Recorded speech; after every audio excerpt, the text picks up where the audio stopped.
Hello, everyone. Welcome to the Proclamation 2019 webinar. Thank you so much for joining us today. Just want to make sure if everyone can hear me.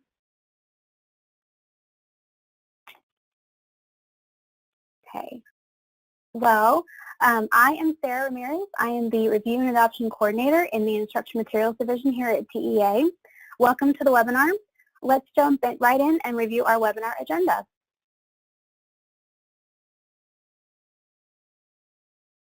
Kelly Calloway, our Senior Director of Instruction Materials, will be going over the important things you need to know about Proclamation 2019. Shelley Ramos, our Senior Director of Curriculum Standards and Student Support, will be discussing the essential knowledge and skills, the English language proficiency standards, and the breakouts for both of these standards.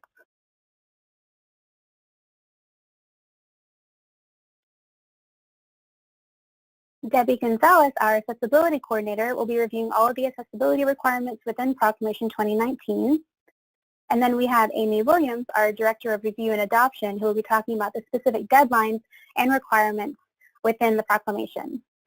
Kelly will then conclude our webinar with closing remarks.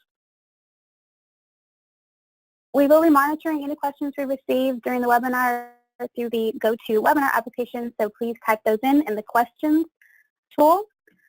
We will try our best to answer all of them. This webinar is being recorded, and all of our slides and a complete audience and question and answer document will be posted to the publisher portal. Before we get started further with the webinar, we do have a few audience participation questions. So our first question is, have you ever participated in the Texas Review and Adoption process?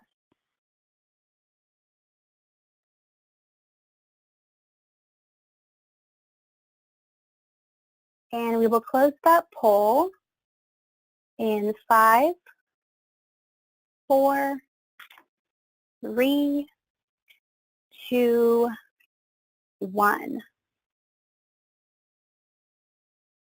Okay, so it looks like a good kind of half and half here. It's great. We're going to talk all about the process today. So our second poll question, so for those of you that answered yes to the first question, we want to know if you've participated since the establishment of the instruction materials allotment in 2011.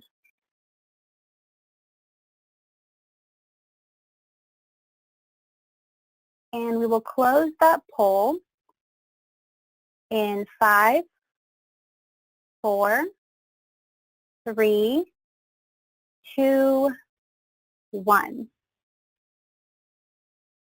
Let's see our results. Okay, so again, a good half and half group. Great, great. So our last question is for everyone. What subjects are you considering submitting materials for? You may select as many subjects as you wish. These were the subjects that the State Board of Education included in Proclamation 2019.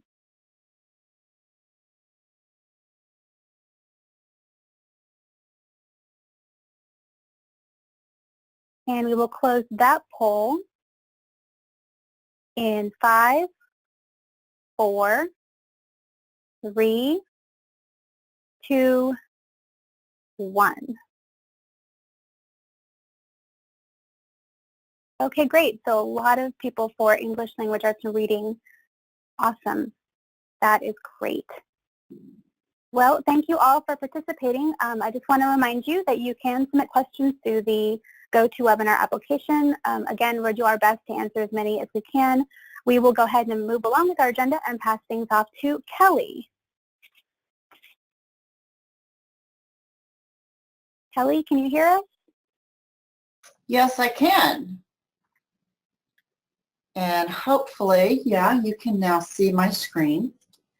And so we'll start the presentation about participating in Proclamation 2019 and what you need to know to do that. Now let me just be very clear that this is not going to be everything you need to know about participating in Proclamation 2019. We had a previous Proclamation 2019 webinar, and I know that in the invitation to come to this webinar, Amy encouraged you, if you had missed that one to go back and watch it, or at least look at the slides from that webinar. So there's a lot of information about the review and adoption process as a whole, and about Proclamation 2019 in specific, that we covered in that webinar that we will not be covering again in this webinar. So if you find yourself, if you're new to this process and you were not able to join us for the previous webinar, and you haven't had a chance yet to go back and watch that webinar, or at least look at the slides from it, let me let you know that you're not going to come away from today knowing every single thing you need to know.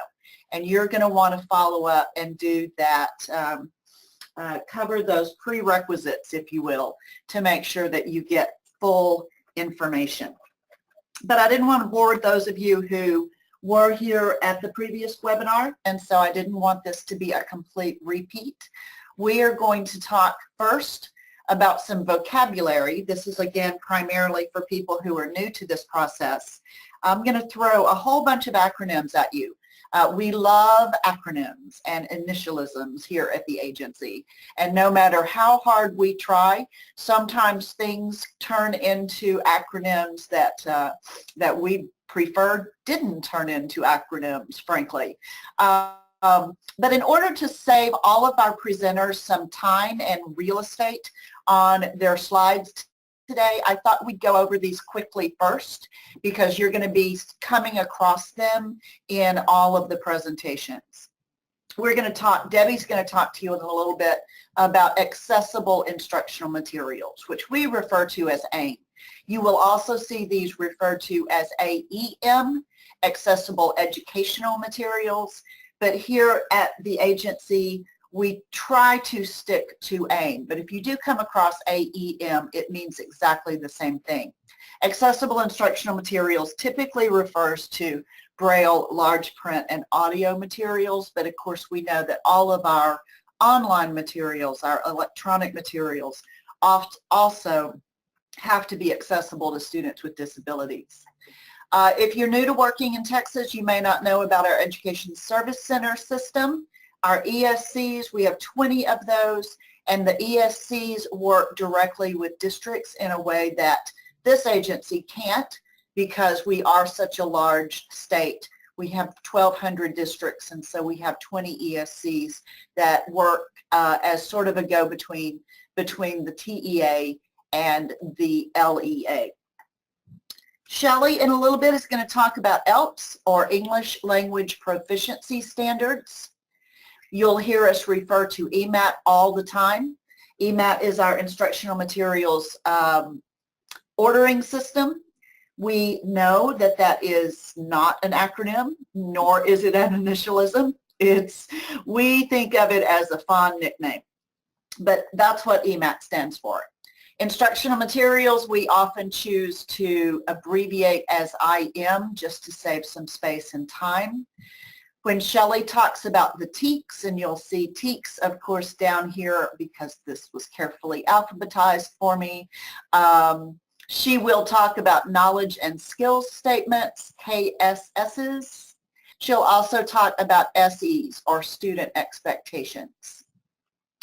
Back to Debbie and her AIM. She's going to also talk to you about the NIMAC and the NIMAS, the National Instructional Materials Accessibility Standard, and the National Instructional Materials Access Center. She'll also talk to you about WCAG, which is an odd sounding little word, which stands for Web Content Accessibility Guidelines. So let's see, what have I skipped over? SBOE is the State Board of Education. This entire process is owned by the State Board of Education. If you have materials adopted in Texas, they will be adopted by the SBOE, or the State Board of Education. When we throw things over to Amy at the end of the webinar, one of the first things that she'll talk to you about is the Statement of Intent to Bid, or the SOITB. That will be the first thing that's due from you if you decide to participate in Proclamation 2019. And one of the last things that happens in the course of Proclamation 2019 review and adoption cycle, not the last, but one of the last, is that the state review panels, or the SRP, come together to review your instructional materials. So that's just an opening little vocabulary lesson. The teacher in me really wants to give a little quiz on it now, but I guess that I have to pass up that opportunity. Next, we're going to talk a little bit about money. In the previous webinar, I talked to you about how the instructional materials are funded in the state of Texas, where that funding comes from, what kinds of predictions we had going into and at the beginning of the legislative session regarding that funding. So we're going to skip over all of that, but you can learn about it in those other slides. But instead, we're going to skip straight to what we actually know about this new biennium. The funding that was provided to us for the Instructional Materials Fund was provided in the amount of $1,078,839,560.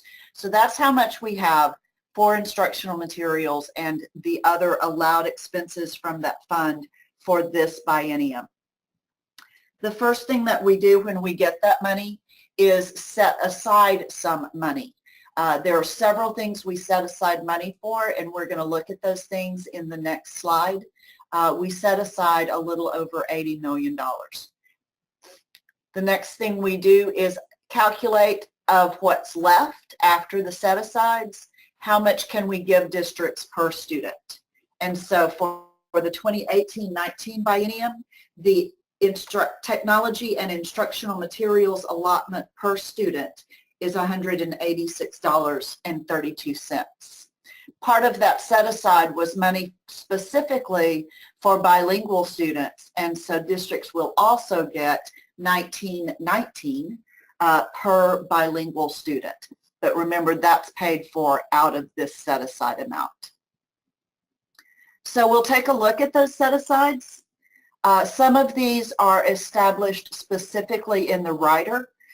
Some of these are established in the rider, but the amount is not established in the rider. And some of these are things that we set aside every biennium in order to manage the instructional materials process.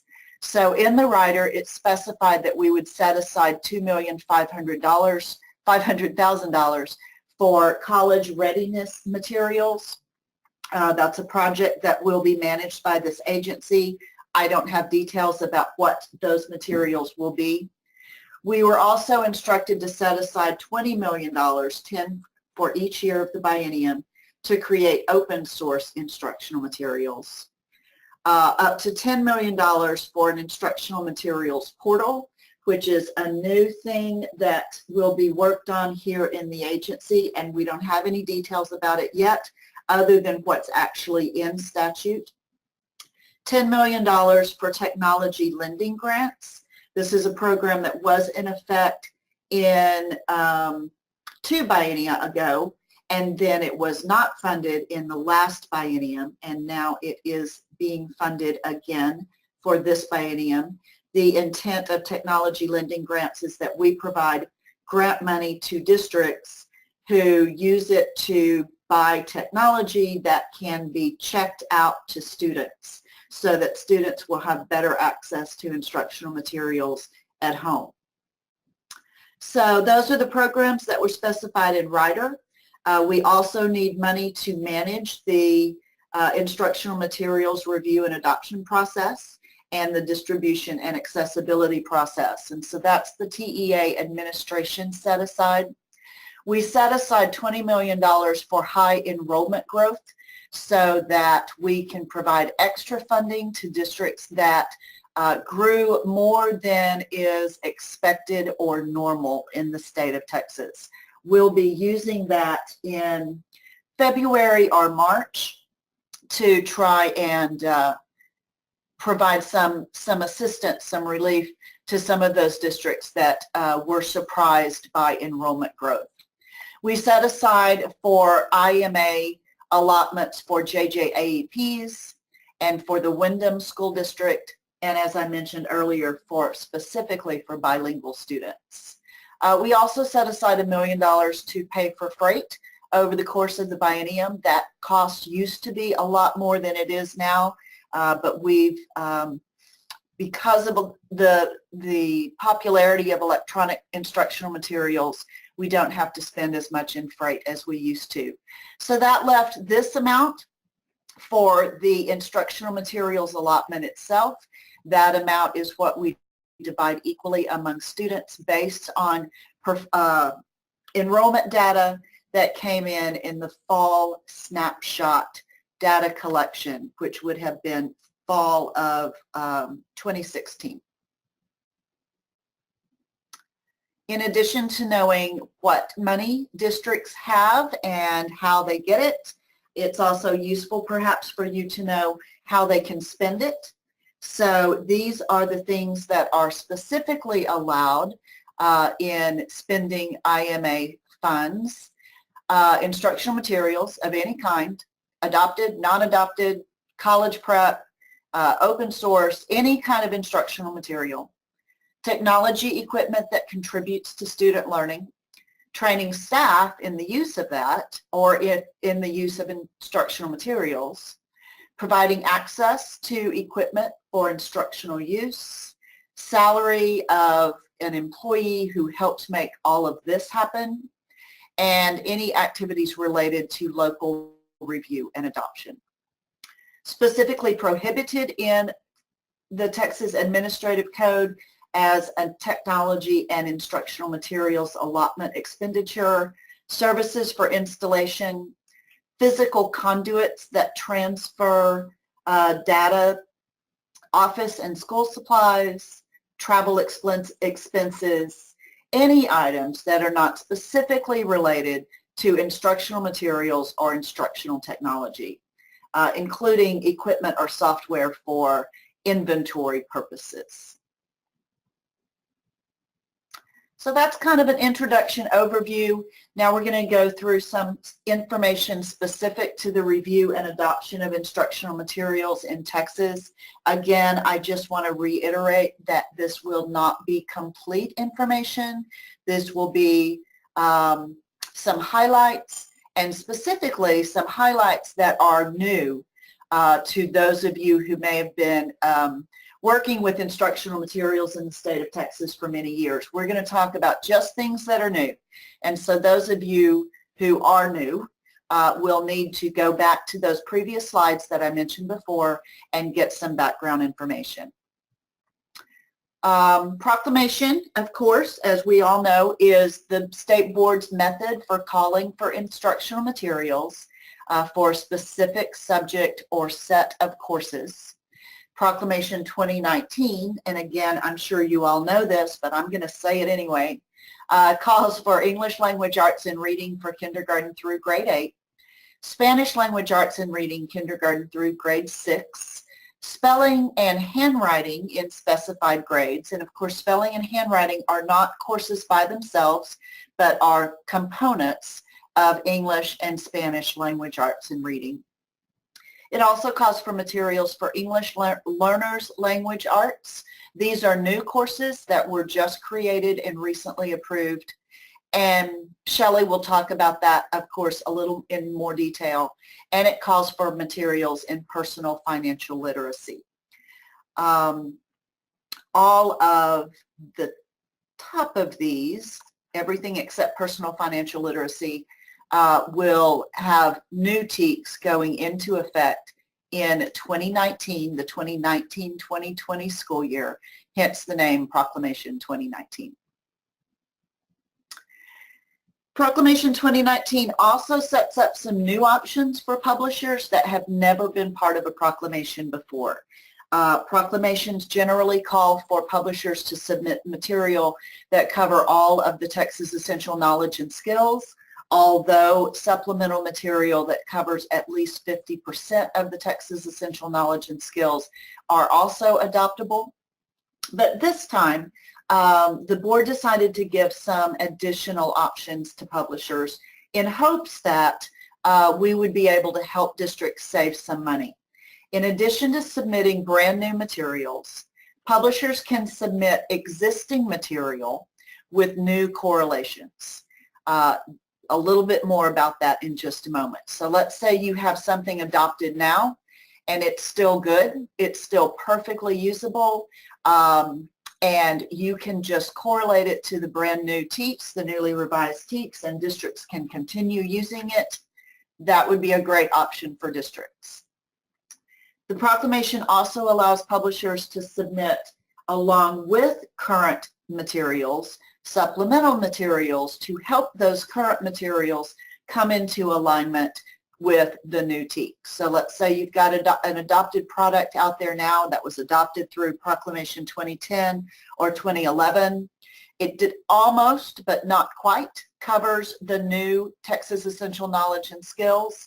You can provide supplemental material to go with it. And when you provide correlations, and for those of you who are new to us, Amy will explain what correlations are in a few minutes. You can provide correlations from both your existing materials and those supplemental materials. So I mentioned this little asterisk. Some publishers will be required to provide new correlations for existing materials, and that is explained down here at the bottom. Publishers that submit new products must also provide new correlations to any currently adopted materials if they intend to continue selling those materials. So that is, again, the board's way of trying to help districts out by saving them a little bit of money. Before we go on to the next slide, let me just mention I'm seeing some questions come in. Obviously, I can't answer those questions while I'm talking, but we will try to answer questions as we're able, and we will try to cover some other questions at the end. But we strongly encourage you to keep submitting those questions. We like to see those questions roll in, even though we may not be able to respond right away. So products are adoptable, I mentioned this, if they cover at least 50% of the TEKS. They must cover 100% of the required ELPs. They must be free from factual errors, including significant grammatical or punctuation errors. That's my favorite part. Many of you know I'm an Old English teacher, and so those grammatical and punctuation errors really bother me. And there are two new requirements now. These new requirements will not be found in the Texas Administrative Code yet, but we anticipate that after January they will be found in the Texas Administrative Code. And even though they're not in the Texas Administrative Code, they are in statute, and statute overrides the code. And so anything that's in statute that's not in the code is still a requirement. They're in statute but not the code because they were passed by the 85th Texas Legislature in this most recent legislative session. In addition to the traditional requirements of 50% of the TEKS, 100% of the ELPs, and 100% error-free, materials must be suitable for the subject area and grade level, and they must have been reviewed by academic experts in the subject and grade level. So those are new requirements that you all need to be aware of. We have some additional new things that I want you to be aware of. I will give you a little bit of a timeline here. We took the Texas Administrative Code to the state board in September, which was actually just last week, the September state board meeting, as a discussion item to make a few changes in the Texas Administrative Code. Those changes will come back to the board as an action item for first reading at their November meeting, and as an action item for second reading and final adoption at their January meeting. So I wanted to show you some of the other amendments that we're proposing. Some of them are not really worth mentioning here because they're truly technical changes, things that were needed to be corrected, or technical changes because of statutory changes. But these two or three, I can't remember how many I put on the slide, I thought would be of interest to you. One of them is that the original sample submission must remain unchanged through the entire review and adoption process, although updated samples can be added to the publisher's submission. So Amy's going to talk about samples when she starts getting into the nitty-gritty of the actual adoption process and the requirement to provide samples. One of the things that this state board is very, very committed to is transparency and offering the public the opportunity to review all instructional materials in their entirety and make comments and identify errors that they think they may have found in them. And so in order to make that possible, or at least in order to make it, yeah, I'm gonna stick with possible. In order to make it possible for the entire population of Texas, should it want to participate in this process, the board started requiring that publishers provide us with electronic samples that are available on the internet that anyone in the state can look at, so that anybody in the state, even if they can't travel to the agency or an ESC, can participate in that process. This is one of those things that you learn about as you go.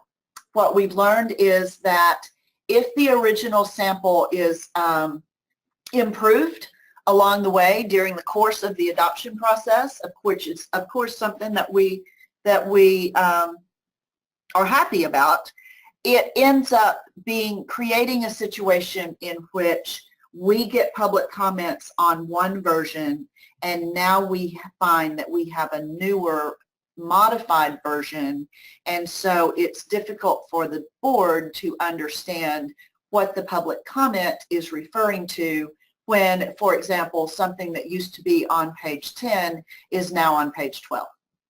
So for that reason, we're recommending that the board adopt this new requirement of keeping that original sample, which is due in the spring. I'm going to leave it at that, and Amy will fill in that detail.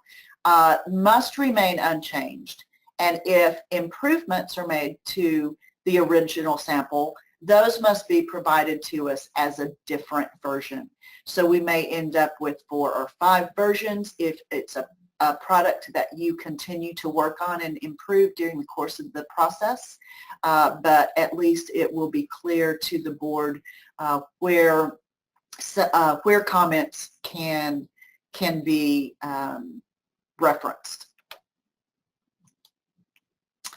Another change that we're making or asking the board to make is to allow the commissioner to remove materials from the adopted list if the publisher fails to meet deadlines established in the schedule of adoption procedures. I don't want this to freak you out, so I want to spend just a few minutes on it. Basically, this is in regards to accessible instructional materials. Occasionally, we have a publisher that discovers after having a product adopted that they just can't meet our accessibility requirements. They can't meet the NIMAC requirements, and if that's the case, they need to be removed from the list. In the past, we've had to ask the board to vote on that with a board item, and so we're asking them just to make a blanket decision now that should we find ourselves in a situation like that, we would be able to remove them from the list without going back to the board. We also are suggesting that they add this, even though it's not new. A publisher of adopted materials may add post-contractual bids to its contract in response to identified needs of districts. This is something we've been allowing for several proclamations now, and we thought we might as well go ahead and get it established in state board rule. Speaking of state board rule, I suggest you read all of Chapter 26, those of you who are new and those of you who are experienced in the Texas review and adoption process. It's fascinating reading. But even if you don't read all of Chapter 26, and again, I strongly encourage you to, I especially want to urge you to read these specific sections. Section 66.28, requirements for publisher participation. That seems like a no-brainer. 66.41, adding content during the panel review. That is a very, very important process, and one that if you choose to participate in Proclamation 2019, we will explain to you multiple times. But even so, it's a good idea to do your homework and read what the rules say about it. Adding comment during the public comment period, the rules are a little different. It works a little differently, and so you want to read those rules. You want to understand the rules that deal with consideration and adoption of instructional materials by the State Board of Education. That's 66.66. If you are an adopted product publisher, once that happens, you're going to want to know what the rules are regarding delivery of your materials to school districts, and those are in 66.73. And you're going to want to know what happens if you want to update or change an adopted instructional material, and you can find those rules in 66.75. So a little homework for you. Like I said, we strongly encourage you to read all of Chapter 66, but these, I think, are the ones that are most pertinent to you and the ones that you should read the most carefully. So that's basically my presentation. As I said, for those of you who are new, it's incomplete, but I believe that if you combine it with what we presented at the previous webinar, you'll find that you have a pretty good understanding of the review and adoption process in the state and what you need to know to participate in Proclamation 2019, or at least what you need to know in making a decision about whether to participate in Proclamation 2019. As I said before, we'll try to answer questions as we go along, and we'll definitely have a time at the end for questions. But if anybody has any burning questions right now, go ahead and type them into our question slot, and we'll try to get to them before the end of the presentation. Sarah, back over to you. Thank you so much, Kelly. I just want to add that the previous Proclamation 2019 webinar that was mentioned can be found in the publisher portal. So it's definitely a great resource for you. So we're going to go ahead and move right along and pass things off to Shelley, who will be talking about the essential knowledge and skills and the English language proficiency standards. Shelley? Good afternoon, everyone. So I am, as Sarah said, I'm going to be talking to you a little bit about the Texas Essential Knowledge and Skills and the English Language Proficiency Standards and how those are used to determine coverage in materials that are submitted for Proclamation 2019. So,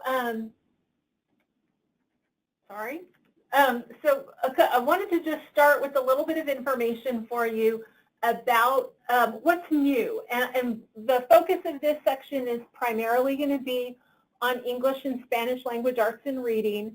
I will focus much less on personal financial literacy because those texts have been around for a little over a year, whereas these English and Spanish language arts and reading texts are pretty much still hot off the presses. They were just approved a couple of months ago.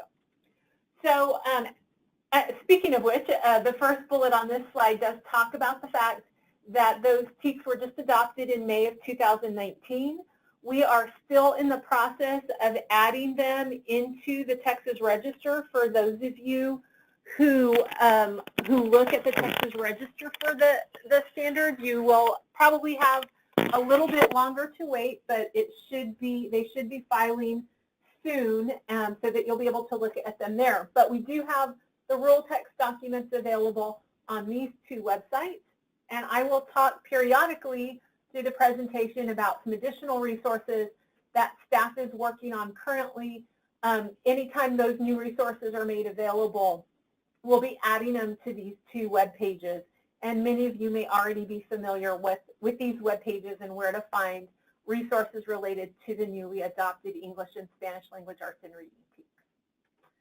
So I keep saying English and Spanish language arts and reading TEKS, but just to clarify, for those of you who may not be terribly familiar with our curriculum standards for the two subject areas, this might seem very elementary, but we do have English Language Arts and Reading TEKS in Chapter 110 of the Texas Administrative Code in all of the subject areas listed for you there.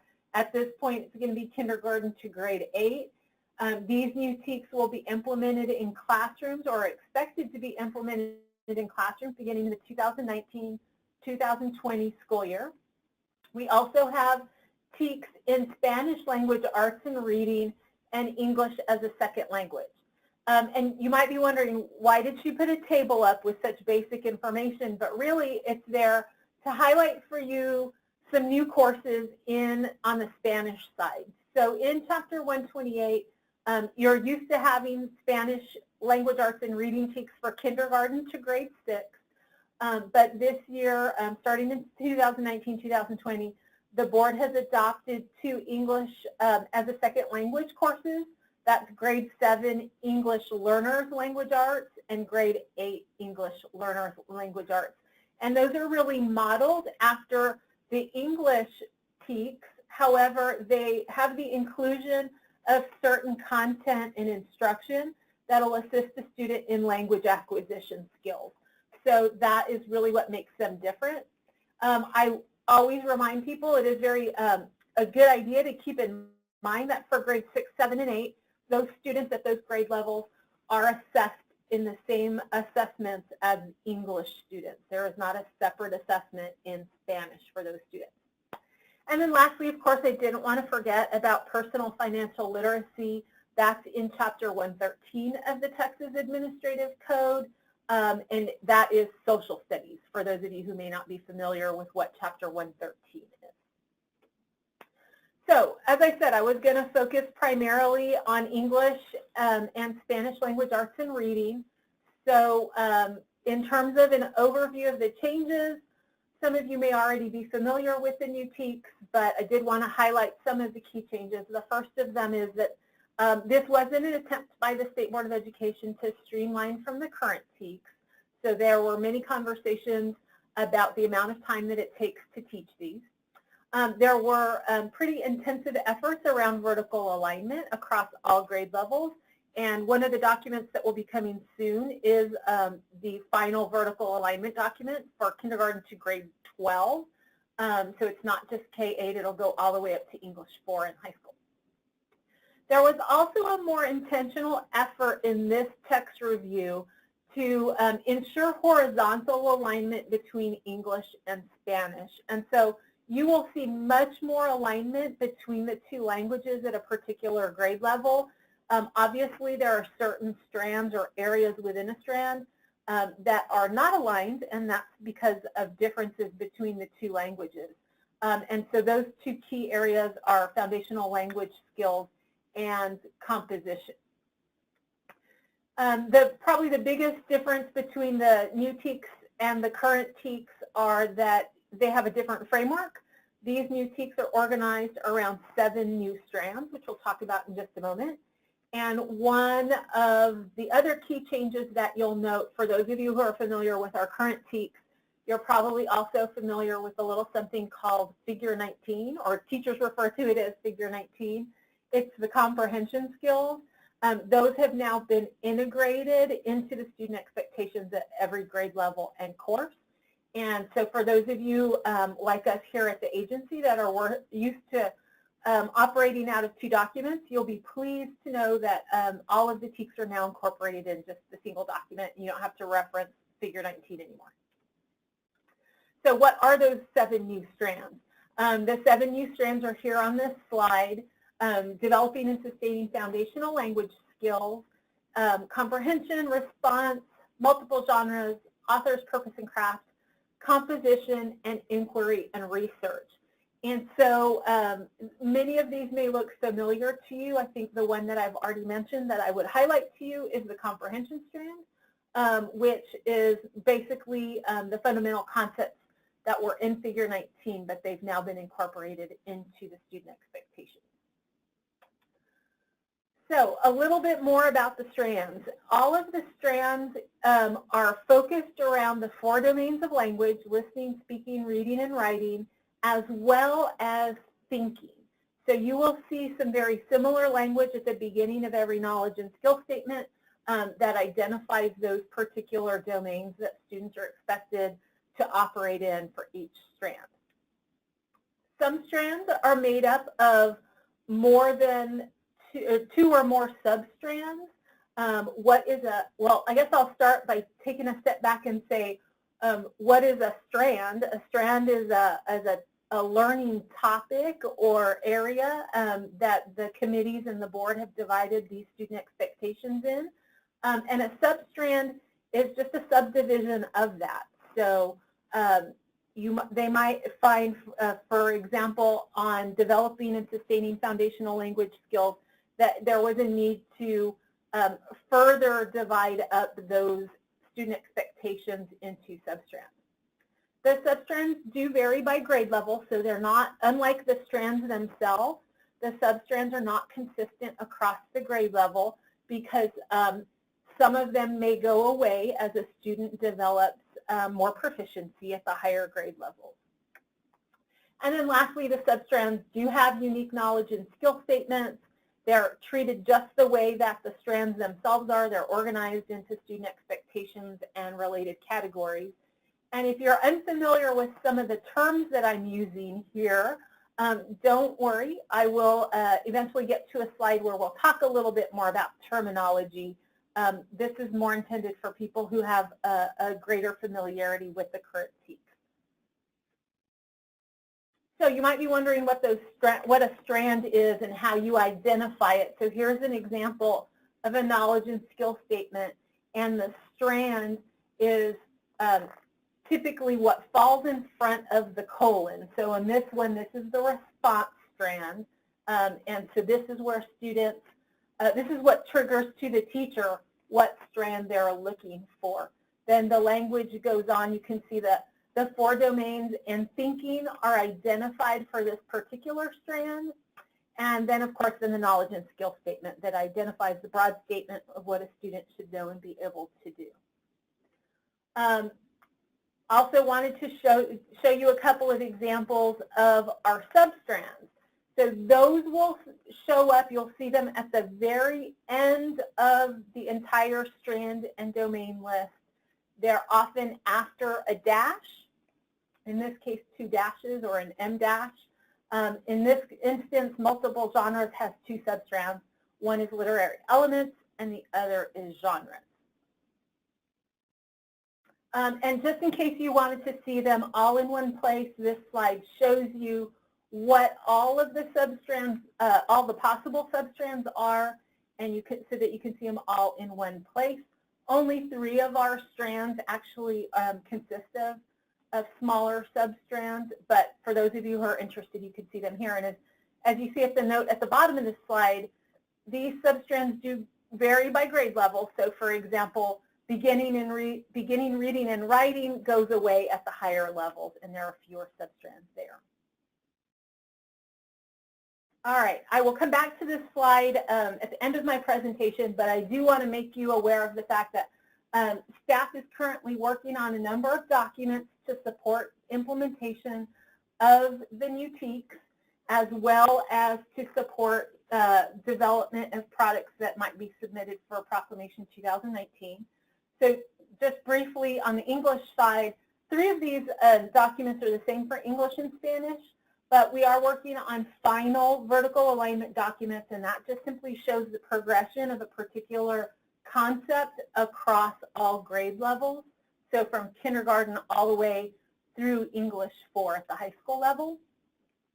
Staff is also finalizing what we call side-by-side documents, and it's simply a side-by-side comparison of the current TEKS to the new TEKS so that you can see where those similarities and differences are in the new TEKS.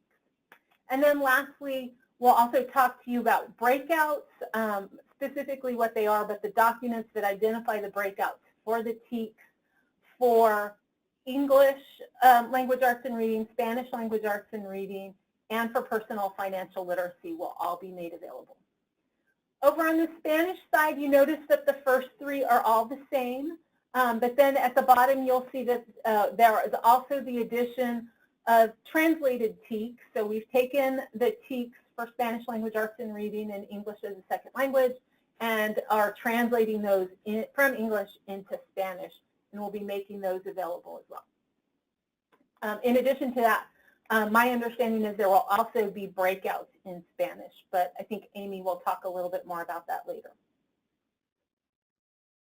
Okay, so now that you know a little bit about what's new in the English language arts and Spanish language arts and reading and ESOL TEKS, now I'm going to just talk about the TEKS and the English language proficiency standards, or the ELPs, in general. And so the information that I'll share with you really applies to all of our subject areas. Some of the examples, though, you'll see are specific to English or Spanish, as the case may be. So, terminology. For those of you who may not be familiar, and terminology is really important to us, so this is where, like Kelly, I go into my teacher mode about making sure that we're using accurate and appropriate terminology when we're referencing things. So knowledge and skill statements are the broad general statements that the TEKS are divided in. I always tell people that these are the things that have numbers by them. They have Arabic numbers by them. That's how you can identify a knowledge and skill statement. Student expectations, we often refer to simply as SEs. Student expectations are sort of the meat of the TEKS. This is what students must know and be able to do. They are often differentiated because they have a number by them, a letter, a letter by them, so they're letter A, B, C, D, and they're grouped by knowledge and skill statement. You know, one thing to be very mindful of is there is no such thing as a TEK. If you're referring to a TEK, the correct terminology, you're usually almost always referring to a student expectation. So we reference things at the student expectation level most of the time. Another term that you might want to be familiar with, because you might hear it from time to time, especially from people who are more intimately familiar with the TEKS, Romanettes. There are, from time to time, occasions where it's not possible to be succinct enough in a student expectation so that everything is nice and neat and provided in a single statement, and it might need an additional level, and those are often referred to as Romanettes. And so I'll show you an example on a future slide. We've already talked about strands and substrands, and then finally breakouts.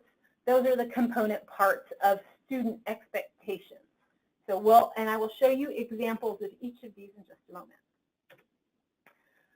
If you're looking at the TEKS themselves, and you should become intimately familiar with the TEKS, they consist of three major parts. One part that I want to make sure that you do not overlook is the introduction for every grade level and course. The introduction is at the very beginning of every grade level set of standards. I would encourage you strongly to make sure that you've read that and you're familiar with the information that's provided in the introduction. The second part of the TEKS is made up of the knowledge and skill statements and the student expectations. So what are the introductions and why is it that they're so important? Well, the introductions are where the board has attempted to describe either the subject area or the content specific to that grade level or course. And oftentimes there are other key pieces of information in the introduction, critical things that don't really lend themselves to be identified in a student expectation because they're not student expectations. They're more things that a teacher might be looking for. So as an example of what we might be talking about, the English and Spanish language arts and reading TEKS address, the introduction addresses a number of things. This one I thought was just a good example to share with you. There's a description of what the board means when they talk about text complexity. And so it talks about the fact, if you look down lower in this paragraph, that students are expected to continue to apply standards that they mastered or were proficient in at an earlier grade level. They're simply expected to do that at a greater depth or complexity than they did in a previous grade level. So just real important information for you, I think, exists in the introductions. Oftentimes, I think people are kind of inclined to skip it so that they can get to the meat of the text, but I would caution you to make sure that you're familiar with the content of the introduction. Knowledge and skill statements, I've already talked a little bit about those. They're more broad statements about what the student's going to do, often organized into a strand or a substrand. So here's an example for you of a knowledge and skill statement. You can see it starts off with the strand, which is developing and sustaining foundational language skills, identifies the 4 domains and thinking. It actually has a substrand, which is vocabulary. And then it's just a broad statement that identifies this section of the text. So students will use newly acquired vocabulary expressively. The more important section, in my opinion, is the student expectations. Student expectations are directly related to a knowledge and skill statement and are usually and always are identified directly below the knowledge and skill statement. Most of the time, as I mentioned, they're lettered, but there are a couple of instances in English and Spanish language arts and reading where there is only a single student expectation, and in that instance, they're run in with the knowledge and skill statement. But they're more specific. They always start with a verb, and these are the parts where students demonstrate their knowledge or their understanding of the content. I want to emphasize the verb. Verb choice is very intentional in each student expectation, and so we would just make sure to remind you that when you are attempting to cover a particular student expectation or breakout, it's essential that you are paying attention to the verb that is used in that particular student expectation or breakout. So here's an example. The student is expected to edit drafts using standard Spanish conventions, including, and this is a Romanette, singular, plural, common, and proper nouns, including gender-specific articles. So all of this in its entirety is a student expectation. There's actually more to the student expectation, but it's very important that you're giving due attention to the verb in these student expectations. There's some other wording that's also very important in the TEKS, and I've identified those words for you on this slide. They're just really important to understand in the development of your products. So the word "and" means something must be included. So if a student is expected to edit and revise, both of those elements must be included. Among is similar. Anything that follows would have to be included. Or is different. Or means it's one or the other, but both are not necessary. If you are more than welcome to address both in your materials, but you're not required to consider coverage of that student expectation. Same situation is true with including and such as. Anything in what we kind of refer to as an including list must be included in order for a student expectation to be deemed covered. Anything that follows a such as is only an example and would not need to be included in order for that student expectation to be deemed covered. So wanted to share those important words with you. Many of you may be familiar with them, but as we talk about the next component, I think you'll see how these are important. So the next component are breakouts. And so I've already mentioned that breakouts are where we do just that. We have broken out the component parts of each student expectation. Breakouts are used in the tool that is instructional materials uses to determine coverage of an SE, and those, of course, are provided by TEA. An example of a breakout for you from, this is from English Language Arts and Reading. So the knowledge and skill statement, the student uses the writing process recursively to compose multiple texts that are legible and uses appropriate conventions. The student is expected to. And then you see your student expectation. Plan a first draft by selecting a genre for a particular topic, purpose, and audience, using a range of strategies such as brainstorming, free writing, and mapping. So that's the SE, but what are the component parts of the SE? That's really kind of the important part to know, and that's what the breakouts identify. So the first breakout to this SE is that a student must plan a first draft by selecting a genre for a particular topic using a range of strategies. The second breakout is that they're planning that first draft by selecting a genre for a particular purpose using a range of strategies. And then the last breakout is that they're selecting a genre for a particular audience. Now, you'll notice that the end of that student expectation is not going to appear in your breakout, and that's because, as I mentioned on the previous slide, such as are just examples, and they're not required in order for coverage of this SE to be considered. So that language goes away on the breakouts. And again, you are more than welcome to cover those examples. You can include additional examples, but that's not something that our committees will be looking at when they're trying to determine coverage. They're looking simply at the breakout column. All right, so we've talked a lot about the standards in general. There are two types of standards. There are content standards, which are pretty self-explanatory. There are student expectations that address specific content that a student must know. But process standards are the other type. Process standards describe ways that the students interact with the content, what they're doing with the content. And they're not necessarily differentiated throughout the TEKS, especially in English and Spanish language arts and reading. The same, I believe, is true for personal financial literacy. Because much of the content of these courses is about engaging with the content, they're not differentiated as easily as they are in, say, math or science, where there's a particular strand dedicated to process.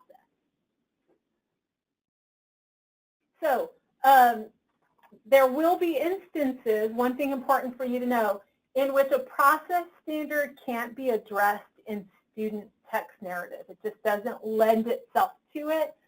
We have identified those examples, and I believe they'll be identified in the documents that are provided to you with this particular proclamation. A good example for you is this particular process standard under developing and sustaining foundational language skills. The student is expected to use appropriate fluency when reading grade level text. So that's not something that we believe can be addressed in the student text narrative, and so that would not be something that would be required for coverage of this particular student expectation. All right, a little bit briefly about determining text coverage. All student expectations under a knowledge and skill statement do not necessarily have to be addressed in order for a student expectation to be considered as part of the 50% coverage that's required for products to be considered for adoption by the board, approved by the board. However, all breakouts within a student expectation must be addressed in order for that SE to be counted. So there might be 5 parts, 5 breakouts to an SE. All 5 of those must be considered addressed in order for you to get credit for that student expectation. But if there were 7 SEs under a knowledge and skill statement, not all 7 of those have to be addressed. We're really working strictly at the SE level. I've mentioned a little bit about the differences between content standards and process standards. So a student expectation would be considered addressed if all of the breakouts for a content standard were addressed at least once in the student text narrative and once in an end of section review exercise, end of chapter activity, or unit test. For process standards, all breakouts need to be addressed at least once in the student text narrative, in the end of section review exercise or end of chapter activity or unit test. or twice in an end of section review, end of chapter activity or unit test. And so all of this information is available to you, and we hope that you certainly let us know if you have specific questions related to this. And then lastly, in terms of determining text coverage, 3 very important things to make sure you know in determining whether or not an SE is addressed in a particular material. That the publisher citation must address one of the following. It must provide an opportunity for a teacher to teach that content. It must provide an opportunity for the student to learn that particular material, either in the student or the teacher material, or an opportunity for the student to demonstrate or practice that knowledge. So opportunity for teachers to teach, for students to learn, or for students to demonstrate or practice. Those are the things that the state review panels will be looking for in these materials. So lastly, I did want to make sure to talk with very briefly about the English language proficiency standards. The ELPs do need to be covered in these materials. 100% of the ELPs must be addressed. The ELPs themselves identify the language proficiency levels for English language learner students, so our ELLs. And they focus on the 4 domains: listening, speaking, reading, and writing. While I say that the materials must address 100% of the ELPs, there are particular standards that have been designated that they cannot be addressed in materials. So they have to the materials have to address 100% of the standards that can be included in instructional materials. And one of the key focuses of ELPs coverage is the teacher materials, as you'll see in just a moment. So what do the English language proficiency standards look like? Here's a good example for you under the domain of writing. So you can see that actually one of the big differences is in the knowledge and skill statements in the ELPs. They are quite long. So I didn't include the entire thing for you here because it would have taken more room than I had.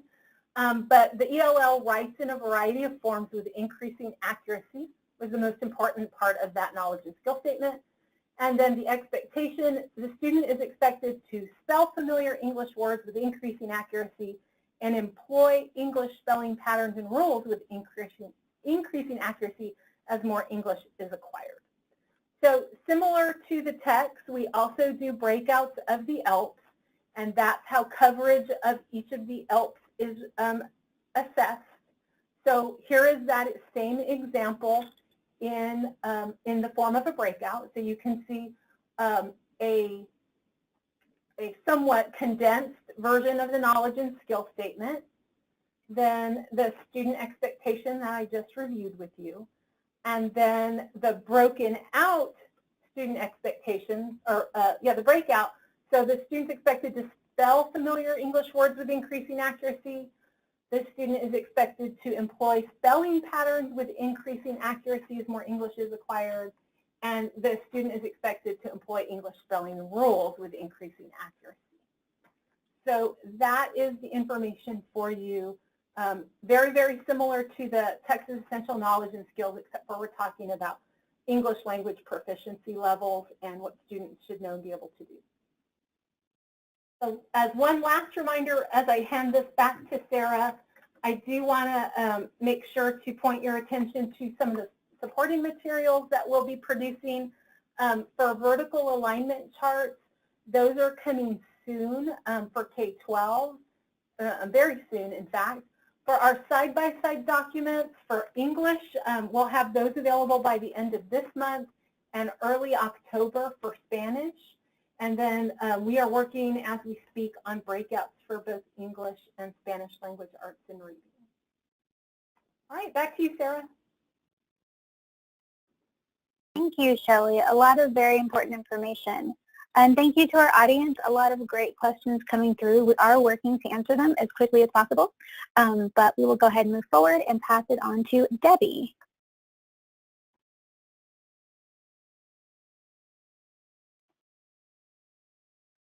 Good afternoon, everyone. This is Debbie Gonzalez, and I am the Accessible Instructional Materials Coordinator for TEA. I'd like to tell you some about the accessible requirements for your products this afternoon, and also what I'm going to share can be found under accessibility requirements as well as accessibility resources of the proclamation.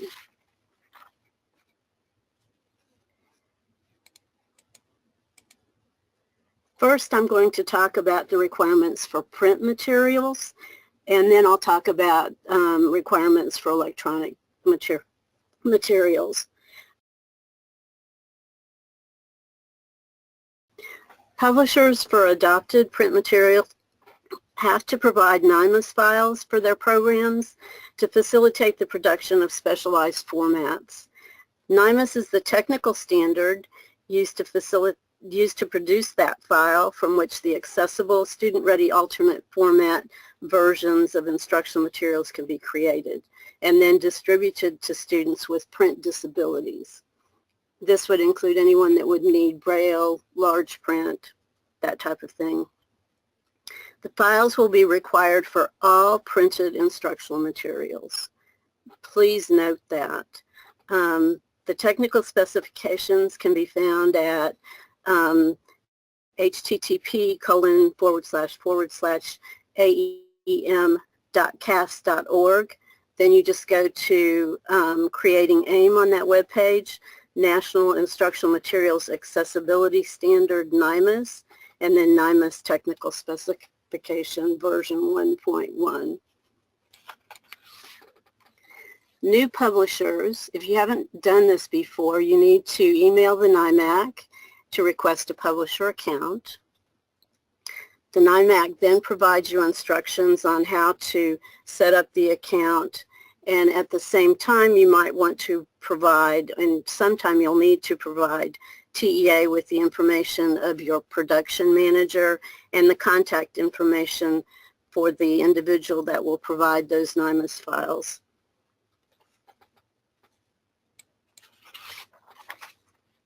This is an excellent resource for accessibility guidance and support. It's the National Center on Accessible Educational Materials, and publishers usually just go over to Creating AIM and then pick best practices for publishers and software developers under that drop-down menu.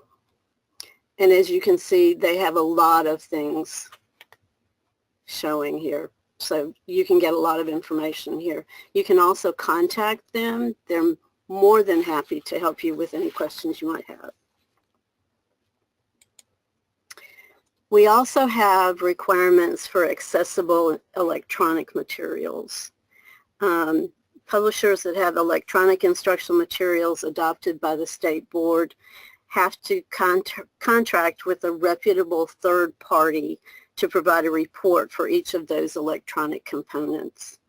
The report must verify that the components follow WCAG 2.0 AA standards and the technical standards required by Section 508 of the Federal Rehabilitation Act.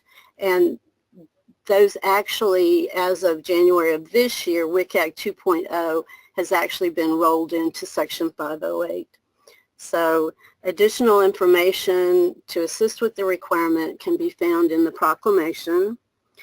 Some of the things that you'll need to provide, that you'll need to look at, and the report must include in that audit, would be the home page that people use to enter the site, one randomly selected page with at least one table or form to make sure that's accessible to students with print disabilities, a randomly selected page with at least one informative image, for example, a diagram, a map, or a graph, at least one randomly selected page from each component of the product, but the publisher can determine how many pages need to be included in that audit.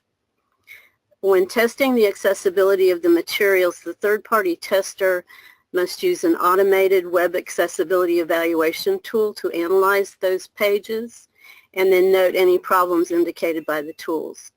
They also need to manually check the selected pages to determine that form labels and alternative text on the images and graphs is appropriate. Manually check the selected pages with dynamic content, forms, or other applications. Determine whether page content and controls can be accessed, operated, and reset when using only a keyboard, not just a mouse. Examine the selected pages with a graphical user interface browser such as Internet Explorer, Firefox, Netscape. And at the same time, listen to those pages with screen reader software such as JAWS. Employ and include documentation of the experience of real users with disabilities for manual testing. And again, additional information can be found on pages 11, 12, and 15. Section 508, Law and Regulations, may be found by going to www.section508.gov and then clicking on the Learn link.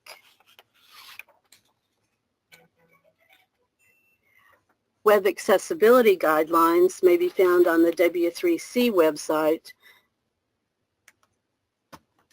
under the Resources Overview.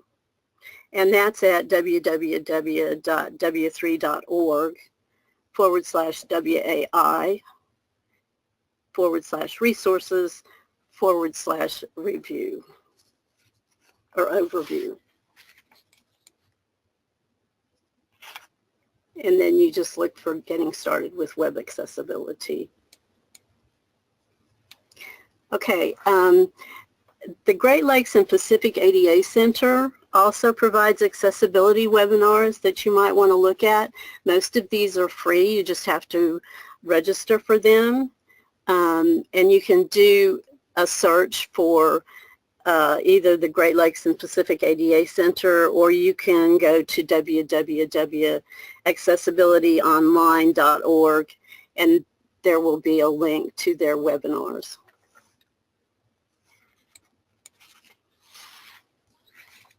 Finally, the list of important dates that are specific to the accessibility. January 11th, 2019, which is kind of far away, so you have plenty of time. We will inform you of the designated Braille producers. January 25th, 2019, we ask that you provide 3 copies of student materials, 1 copy of the NIMAS files, and a screenshot from the NIMAS validation wizard to the designated Braille producer. And there quite possibly might be more than one designated Braille producer.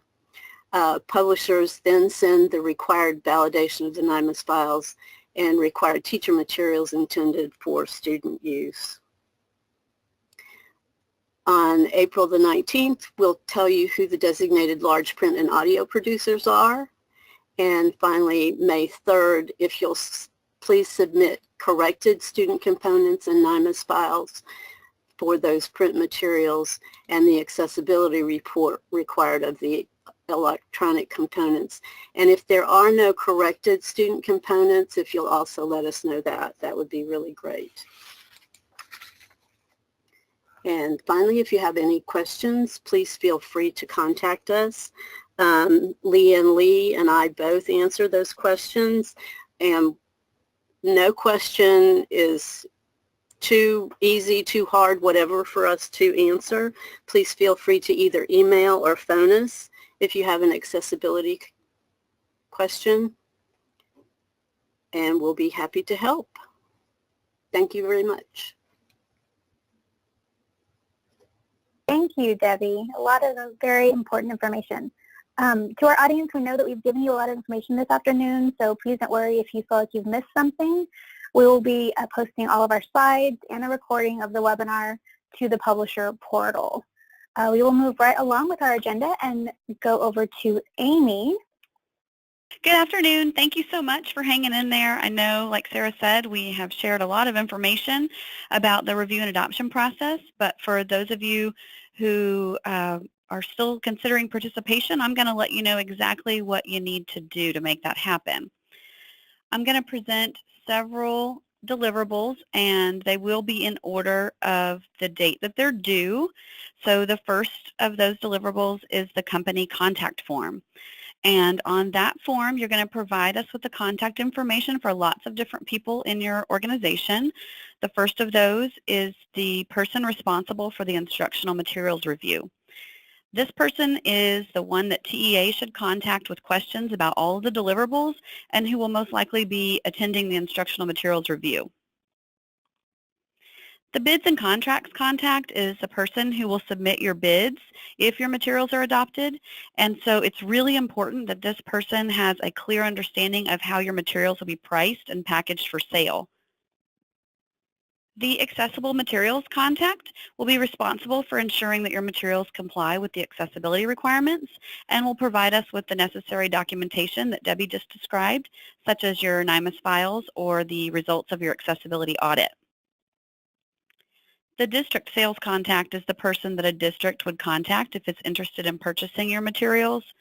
And finally, the customer service contact is who a district would contact if it has questions about an order that it's already placed. So sometimes that's the same person and sometimes it's a different person. You'll submit your company contact form before you can submit your statement of intent to bid, and that will be due by 5 p.m. on Friday, December 8th, which will just be here before we know it. Those of you that already have adopted materials should already have EMAT access, and so you'll submit your form by logging directly into EMAT on your vendor start page. If you don't have adopted materials, don't worry. You'll have access to EMAT through a link on our webpage. And this link will allow you to access all of the bidding functions in EMAT without a logon. The statement of intent to bid is a very important deliverable. It's your opportunity to throw your name in the hat and notify TEA that you intend to submit materials for review. You will only submit one statement of intent to bid per grade level or course per program. And when I say program, I mean the content that you'll use to demonstrate TEKS coverage. So it doesn't matter how many different packages or media formats you will eventually offer to districts. You'll just submit one statement of intent to bid per program for each grade level or course. Your statement of intent to bid will include some basic information about your materials, including the program title, the authors, and the intended audience for your materials. The intended audience will be one of three choices. You'll have three choices in the drop-down menu, but we're only going to ask you to select one of two. Student means that your materials have components that are intended to be used by students and may also include components that are intended to be used by teachers. Teacher means that your materials are only to be used by the teacher.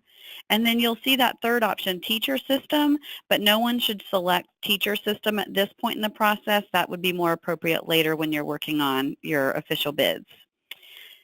You'll select the appropriate media format, which will either be print, digital, or some combination of both.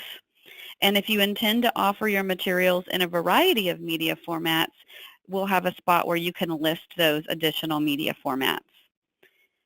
You'll need to provide the percentage of TEKS that you believe your material will address, but this is only an estimate, so don't worry too much about it. We just want to have a general idea of where you think you fall in that 50 to 100%. And you'll be given the opportunity to update that with a more accurate number 2 more times in the process. You'll provide a price for your program, but again, we understand this is really early on in the process, and you'll be allowed to give us all of your pricing packages later. So at this point, you'll just provide a price for the basic content. And finally, if your content's going to be delivered electronically, you'll need to provide information about any special system requirements that must be met in order to access that content. Just like the company information form, you have to return the statement of intent to bid by 5 p.m. on Friday, December 8th. And for those of you that already have adopted materials, you'll log into EMAT, and those of you who do not will access EMAT with the link on our website. The complete description is going to provide us with information about the components you intend to use to demonstrate TEKS coverage. So only those components that you list on the complete description will be allowed to be provided to the state review panels. You'll have an opportunity to update all the information that you provided on the statement of intent to bid, and you'll also be asked to provide some extra information at the component level. So you'll need to provide unique titles and ISBNs for the program as a whole and for each of the components. You can update the information regarding the author, the class type, and the TEKS percentage if you need to. If your program contains any print components, you'll need to give us the total number of pages for all those components and their weight. You'll include the media format and preliminary price for the program as a whole, but also for each of the components. And again, if your program contains any electronic components, you'll need to list those system requirements that must be met in order to access the content. The complete description is due January 26th and will be submitted in the same manner as the statement of intent to bid. So those of you who already have EMAT access will log in and submit that way. Everybody else will access EMAT using the link on our requirement. The pre-adoption samples have several requirements, and many of those requirements are going to be new and different for those of you who have never participated in the process or who participated quite some time ago. The first requirement is that the samples need to be electronic. Regardless of the media format of the final product, those samples will be submitted to us electronically and also to each of the ESCs. You cannot and should not send any print materials. Your sample must be a complete version and include all of the content that you intend to include in that final product. If we'll need a username and password to access your sample, that username and password has to remain valid until the final samples of adopted materials are submitted in May of 2019. And you can provide one username and password that allows users to access a site where all of the samples are housed, or you can provide different usernames and passwords for each of the programs that you're submitting. But keep in mind that you can't require users to register before accessing your pre-adoption sample, and you can't request personal information like email addresses. So if your login credentials use an email address as the username, we suggest that you provide the email address to us, and it can just be a dummy email address. Often it's something like texasreview@publishername.com or whatever you choose. But once we receive the pre-adoption samples, we will post them to the website for public review. You aren't permitted to make any changes to that version of the pre-adoption sample, so any changes you make between the time you've submitted your sample and the time that the materials are adopted have to be made to a separate version of the sample, which you would then be expected to provide to TEA and each of the ESCs so that we can make it available on our website for comparison. Additionally, multiple people have to be able to access the material at the same time, and the sample has to include a word search feature. And finally, your samples have to be fully functional for review purposes. Most of these requirements have been in place for the previous 4 proclamations, and we've learned a lot over that time. For example, if your samples are going to be accessed through a website, you have to make sure that you have a process in place to ensure that the links and the login credentials that you've provided to TEA and the ESCs remain valid for the required amount of time. We've also experienced situations in which publishers have provided us credentials that expire or the links no longer work, so just make sure someone has the job of monitoring the link and the logon credentials to ensure that they're still valid. If you decide you'd rather send your sample to us in PDF form, that's fine too, but we ask that you make sure that that PDF is fully accessible. We are a government agency and we are unable to post documents to our website that aren't accessible, so that's really important. And most of the time we receive those PDFs, they're locked, and we're unable to take the steps that we would need to take to make them accessible. So we ask that you do that for us. Another common issue related to samples involves the requirement to allow access for multiple simultaneous users. We've encountered situations where only one person at a time can log in with the credentials the publishers provided, and that doesn't meet the requirement. The due dates for the samples have been staggered so that you have more time to develop the Spanish materials. So the English samples and the samples for English learners, language arts, and personal financial literacy are due on April 6th. And then almost a month later, the samples for the Spanish materials are due on May 4th. Publishers usually send samples via email since they're electronic and usually accessed using a link and logon credentials, but it could be possible that you need to mail them if your samples are on a CD, DVD, or USB, but it's not necessary to mail hard copies of the login credentials. We can just print those out if we need them. You'll also send correlations along with your pre-adoption samples, which will indicate the exact location where you believe each SE or student expectation is addressed in your material. But in advance of the due date, TEA is going to email out to all publishers who submitted a statement of intent to bid the correlation template, and that will be emailed to the person listed as the instructional materials review contact on your company information form. If the final product is going to be digital, those correlations must also be embedded into the program, which means that a user should be able to click on a specific standard and be taken to the exact spot in the material where that standard is addressed.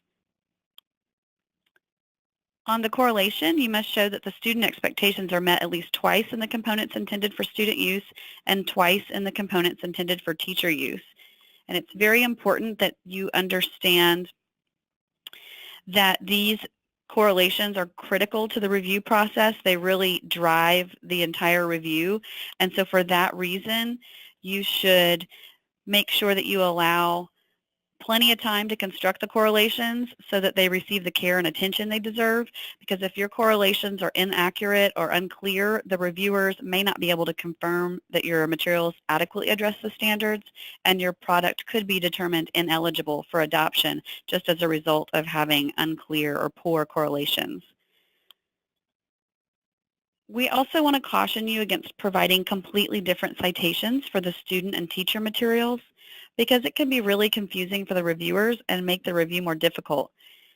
It's important to know that teachers will always have access to the student materials, so you'll receive credit for covering the student expectation if you provided citations in the components intended for student use. You'll receive that credit in the components intended for student and teacher use. So students don't get to use teacher books, but teachers can always use student books, so citations from the student materials are sufficient to cover both. I also want to mention that you should be prepared to bring printed correlations to the review. Review panels often request them because they like to make notes and track their progress on a printed copy. The correlations are due at the same time as the pre-adoption samples, which is April 6th for English materials, English learners, language arts, and personal financial literacy, and May the 4th for Spanish materials.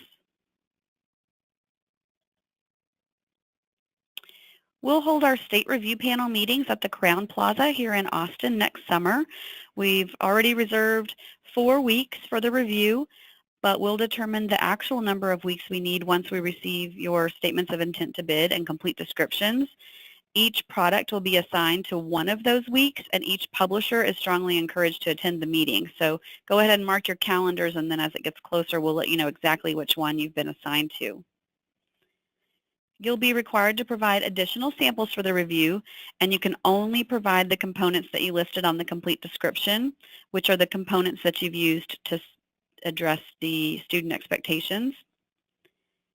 You can provide those samples in any format you choose, so you can provide print samples, electronic samples, or even galley proofs.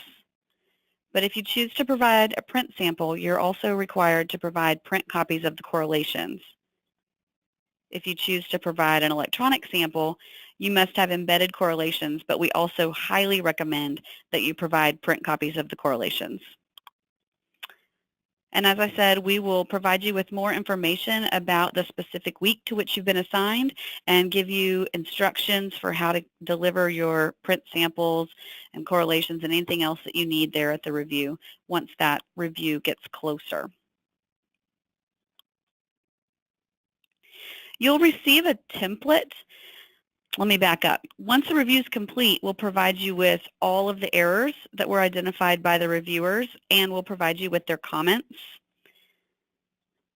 You'll also get a template for the publisher's identification of factual errors and editorial changes, and you'll use that form to document any changes you make in response to the reviewer-reported errors and comments and any other changes or edits that you've made to the materials since you submitted your sample. You'll need to identify each change as either a correction of factual error or an editorial change. And it's important to know that any errors identified either by the review panels or the publishers must be corrected as a condition of adoption. You'll submit that publisher's identification of factual errors and editorial changes by email to TEA on Friday, August 31st or sooner.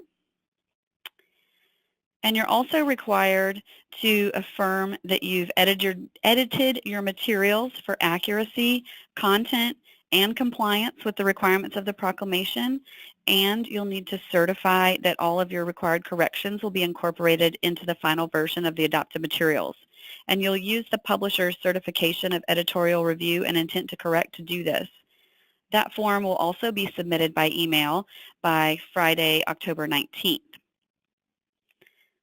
And I know that I mentioned this on a previous slide, but I just want to circle back around to it because it's really important to know that you can't make changes to the original pre-adoption sample. That needs to remain static. But you are required to document the changes that you're making, and if you make those changes to a new version of the sample, you need to provide that to TEA so that we can make it available for public review.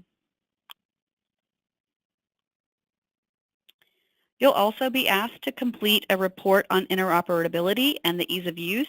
We've actually already posted that document, that form, to the publisher portal, so you can already take a look at it if you'd like. And on that form, you'll be providing information regarding your program's ability to work with different systems, which is going to help districts make informed decisions about your product's compatibility with their existing technology.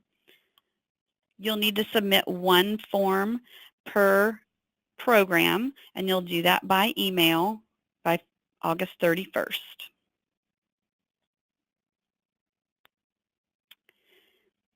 You'll also be asked to complete the order processing information form. That form is going to give us information about how you intend to process district orders. You can choose to use a depository, or you can choose to fulfill your own orders. But if you choose to use a depository like Archway, you need to make sure that you have a formal arrangement in place with that depository prior to completing this form. The individual you listed as the new sales contact on your company information form is going to receive notifications each time a district enters a new order into EMAT, so you want to make sure that we have the correct person listed in that role. And some of you may choose to also use the EDI system to receive and fill orders, and so this is the place where you would indicate that choice. It's important that you understand that TEA only pays for intrastate freight, shipping, and delivery expenses for adopted materials and does not pay for out-of-state shipping costs. And so you need to know that when you're preparing your official bids and also when you're completing the order processing information form. That'll help you determine whether you want to ship from within Texas or from outside of the state. You're going to need to provide us with this information by September 28th, and at this point, everyone will need access to EMAT, so we will provide you with all the details that you need to apply for EMAT access after you submit your pre-adoption samples. That'll give you plenty of time to get all of that squared away before your order processing information form is due. We're at the end. The very last deliverable I want to discuss with you is the official bid. It's important to note that you can only submit bids for materials that were determined to be eligible for adoption. Your bids are going to reflect all the different packages that you want to make available to districts. And every package must be identified by a unique program ISBN. And so that is often something that publishers don't understand going into the process, so I want to make sure to point that out. Every bid package needs a unique program ISBN, and then every component must also have a unique ISBN. But that ISBN is tied to the actual component, so if you put that component on more than one bid, then it should have the same ISBN on each bid. You'll provide pricing for the package as a whole and also for each of the components, because districts must be able to order each component separately if they wish to do so. And all bids have to be submitted through EMAT. So as I mentioned with the order processing form, at this point you will need access to EMAT. You'll also need a Texas identification number, and we will send you all of those instructions after you submit the pre-adoption samples.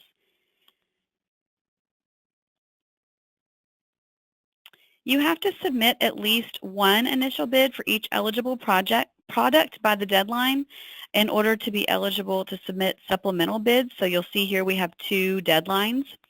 So for that first deadline, you just have to submit one bid for each grade level or course by September 28th, but then you'll have until January 25th to add more packages and pricing options. It's not uncommon for publishers to have had conversations after September 28th with districts and have a better understanding of what their needs are and create additional pricing options or packages. And all of those can be entered up until January 25th. So we understand that this is a complicated process and you're likely to have a lot of questions. So each publisher will be assigned a publisher liaison who will serve as your main point of contact. We will assign liaisons as soon as we receive the statements of intent to bid. And for those of you who have already been assigned a liaison because you participated in a recent proclamation, we're going to do our very best to keep you together, but there could be some instances where we need to reassign. So we will just send out notification to everyone about your assigned liaison. We have a ton of great information available to you on the publisher portal, and in a moment I'll try to show you that if I can navigate my technology. But on the publisher portal, you can find a link to the proclamation itself, to the question and answer document, and to the publisher handbook, and those are all required reading for anyone who wants to participate. We've also posted deliverable specific trainings, or will post deliverable specific trainings once those deadlines approach, and that's where you'll find webinars that are previously recorded. So let me see if I can get the publisher portal to work. Okay, good, I see it. So if you were starting from our home page here, you would just hover your mouse over academics, come down and select Publisher Portal, and that takes you right to it.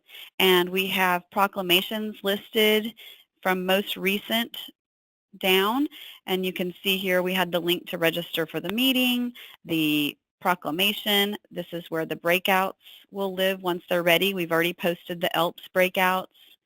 You've got the Publisher Handbook and the Q&A.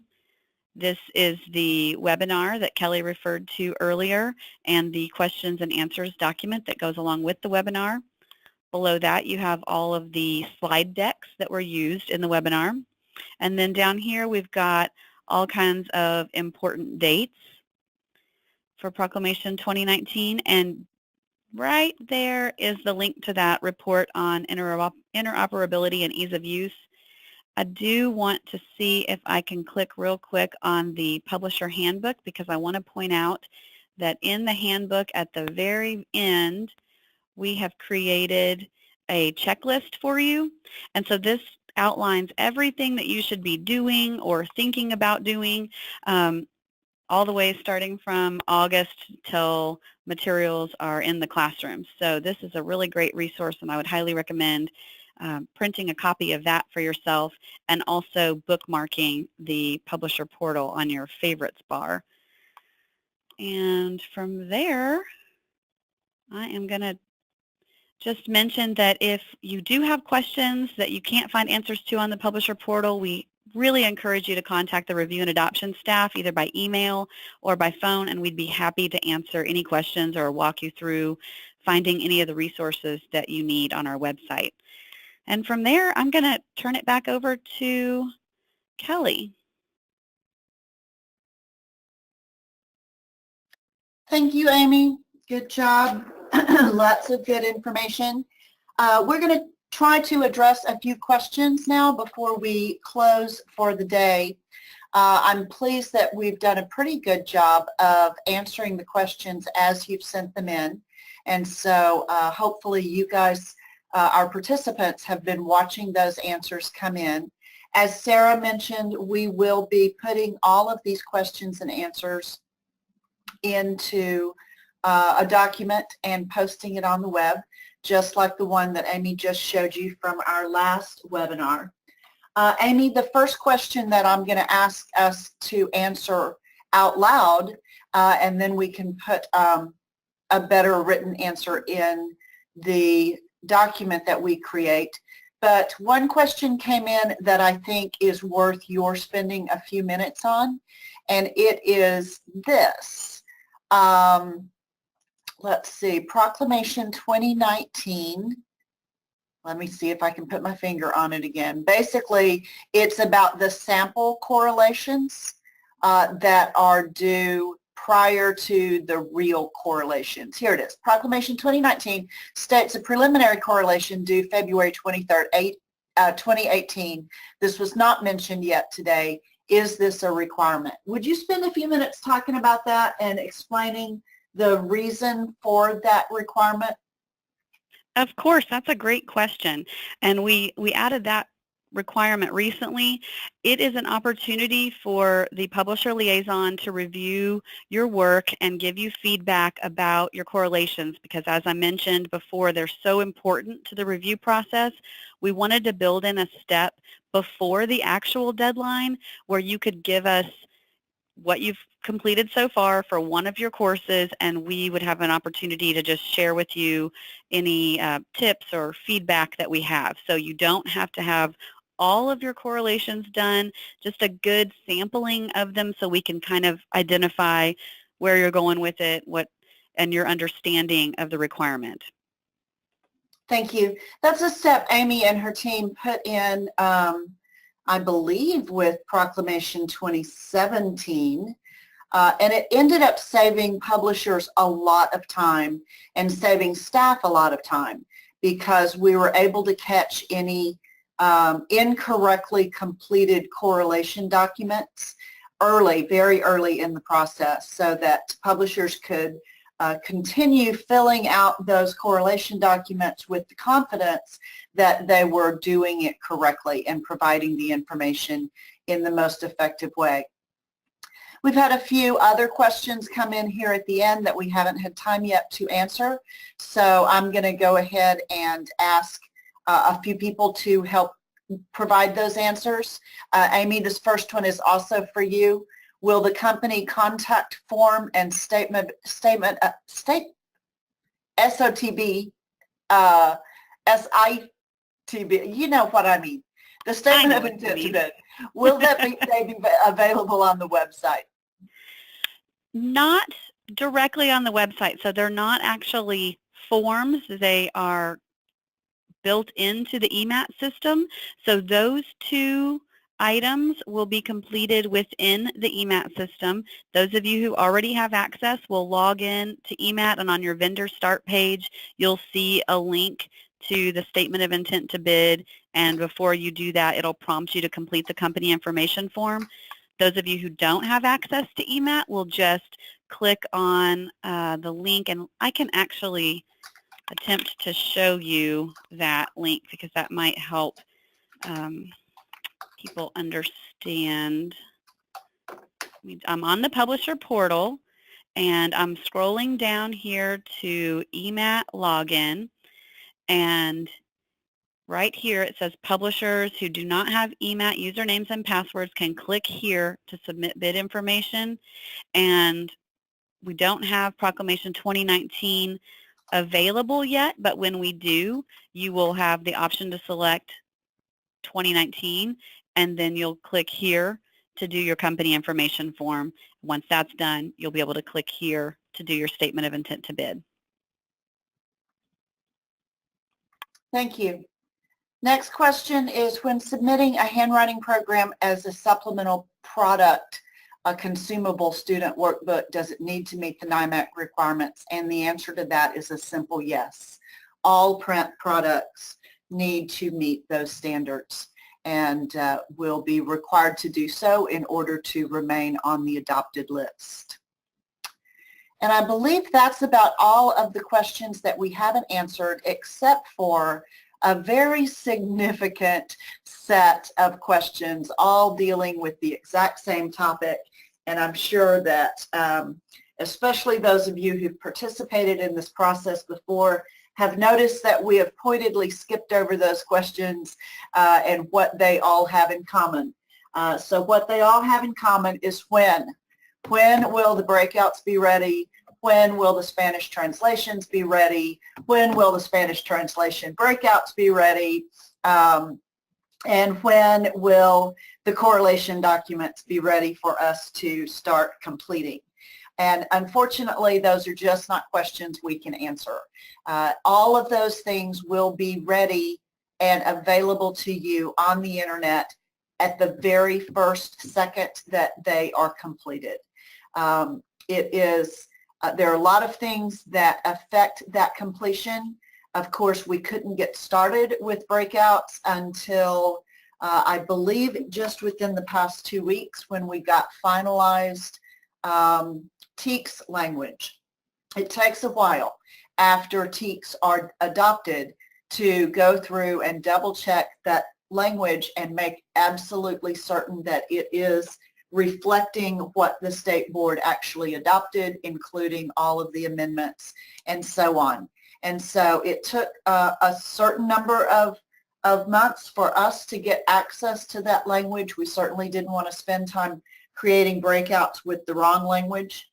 And now we have several steps in process in the breakout creation, several steps in the breakout creation process that are intended for quality control. We don't want to put out breakouts and then have to say, oops, never mind, we did this wrong. I'm not promising that we won't make any mistakes, but we do have a vigorous, rigorous review process established with multiple people from both instructional materials and curriculum, carefully examining those breakouts to try to make sure that they are of the highest quality possible before we provide them to you. Spanish translation of the TEKS, I do not have, and so let me just finish that thought. Our goal is to make sure that they're all provided by the end of October. We hope that they will start being provided as each grade level is finished well before that time. So we are going to have a staggered rollout of those breakout documents and hope that we give you some to get started with sooner than that hoped for completion date at the end of October. Spanish translations I can't speak to. I do not have a timeline for the creation of those Spanish translations. Jessica, I'm going to put you on the spot, but feel free to say that you don't have a timeline either if you don't know any more about when and where we are in that process than I do.